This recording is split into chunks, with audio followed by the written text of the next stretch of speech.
আমি কয়েকদিন আগে সাংবাদিক একটা মত বিনিময় অনুষ্ঠান ছিল, সাংবাদিকদের স্মরণে, ওনাদের সম্মানার্থে, ওনাদের দায়িত্ব কর্তব্য কি এটা কোরআন দিয়ে, হাদিস দিয়ে আর বাস্তবতা দিয়ে বলতে গিয়ে একটা কথা আমার ওভাবে বলা ঠিক হয়নি।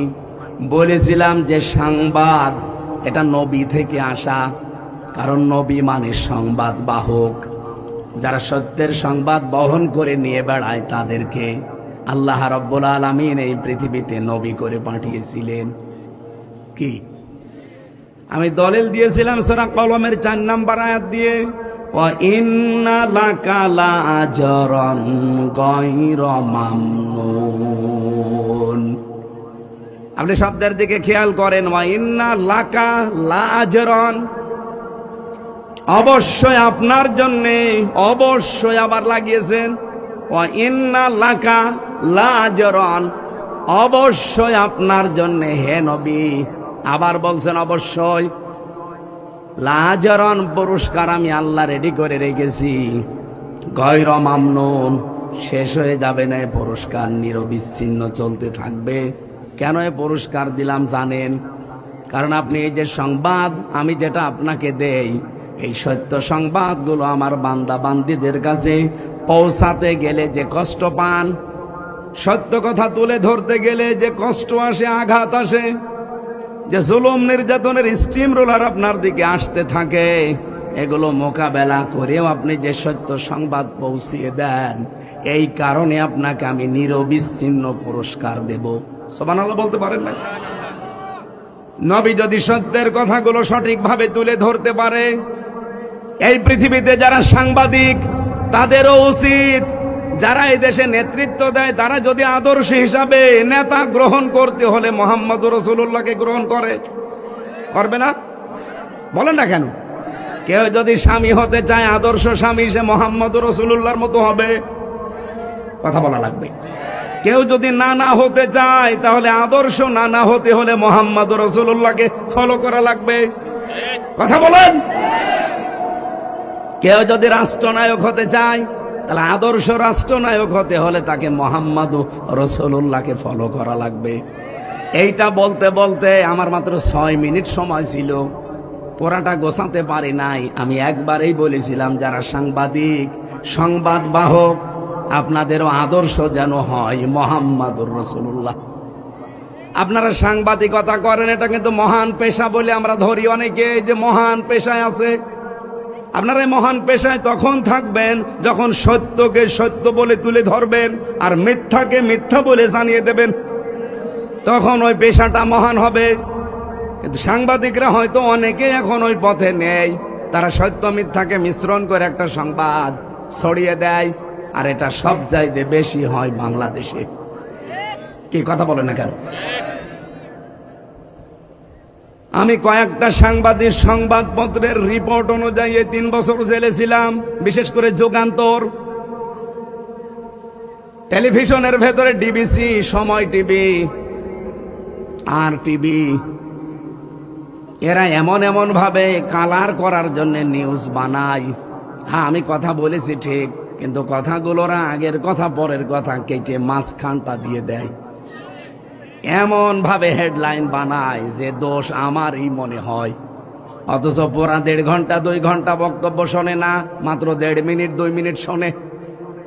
আমি সাংবাদিকদের সম্মানার্থে যে কথাগুলো বলেছিলাম, ওখানে প্রায় 6 মিনিট, সেখানে মাত্র 25 সেকেন্ড দিয়েছে, আর 5 মিনিট 35 সেকেন্ড কেটে দিয়েছে। মানুষ তো এমনি ভুল বসবে। আর এটা শোনার পরে আগা নেই মাথা নেই, এই যে কিছু পীর নামে কলঙ্ক, এগুলো আমি কলঙ্কই বলি। কারণ যাদের পেট পূজা, ধান্দাবাজি ছাড়া দুনিয়ায় কিছু নেই, খালি গলাবাজি ধান্দাবাজি করে চলছে, মানুষকে ধোকা দিয়ে বোকা বানিয়ে এরা ফতোয়া দেওয়া আরম্ভ করে দিল, হামজা কাফের।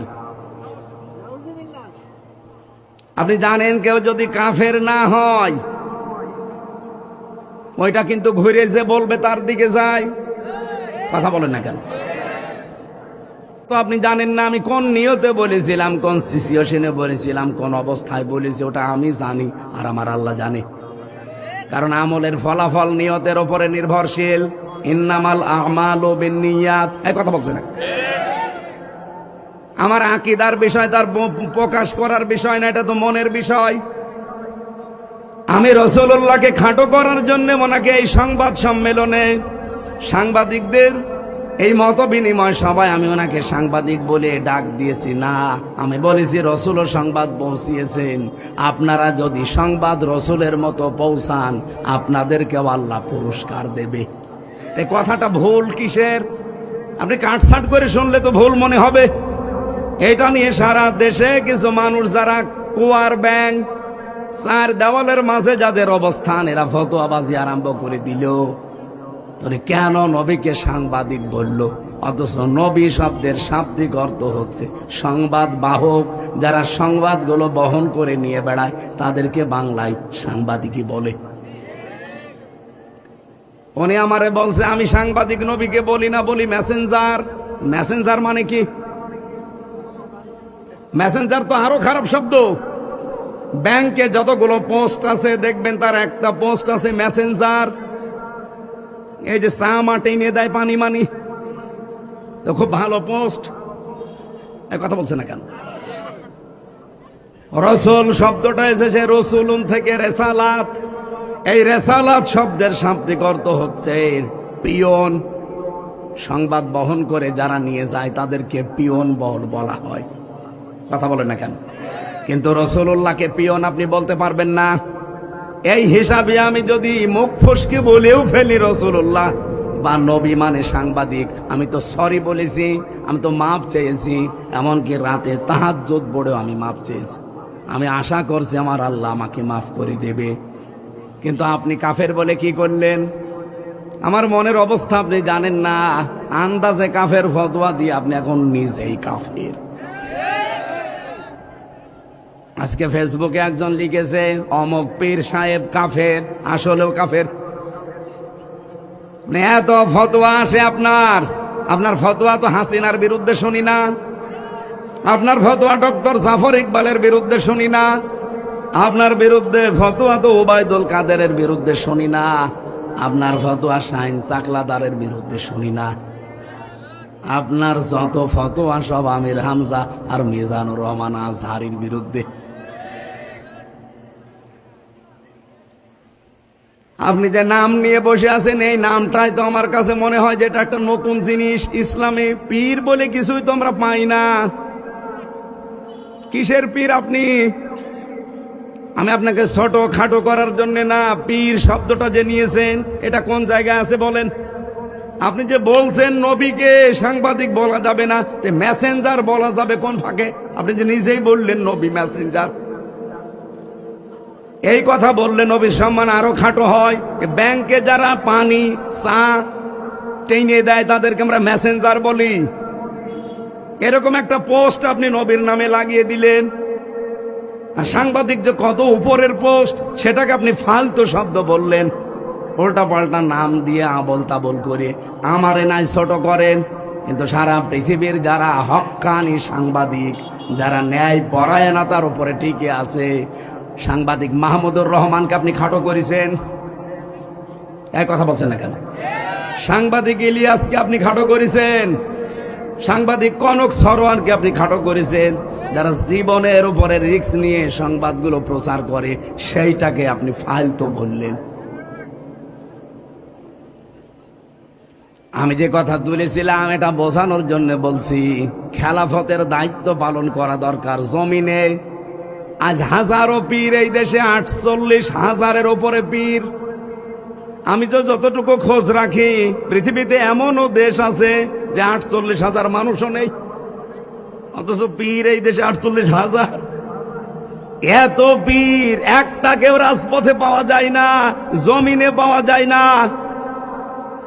নর্থ সাউথ বিশ্ববিদ্যালয়ে কোরআনের উপরে লাথি দিয়েছে, থুতু দিয়েছে, সেখানে ফতোয়াবাজি করতে পারো না। 48,000 পীর যদি একবারে রাজপথে নেমে বলে এর বিচার না হলে কেউ দরবারে ফেরত যাব না, বিচার কালকেই হবে। কোথায় আছেন আপনি? আপনি তো শুধু ভড়ি আর জব বানিয়ে ব্যস্ত আছেন। আপনি বলেন তো বাংলাদেশের একটা পীরকে দেখান যার ভড়ি বড় না, দেখান। আমি তো যতগুলো দেখেছি ওদের ভুড়ি আর জহব্বা ছাড়া কিছু পাইনি। এত বড় বড় ভুড়ি, যেটা ফতোয়াবাজি করে কাফের বলে, ওরও ভুড়ি এরকম। চেয়ারে বসলে মনে হয় যে মাগুর মাছ, পেট মোটা মাছ।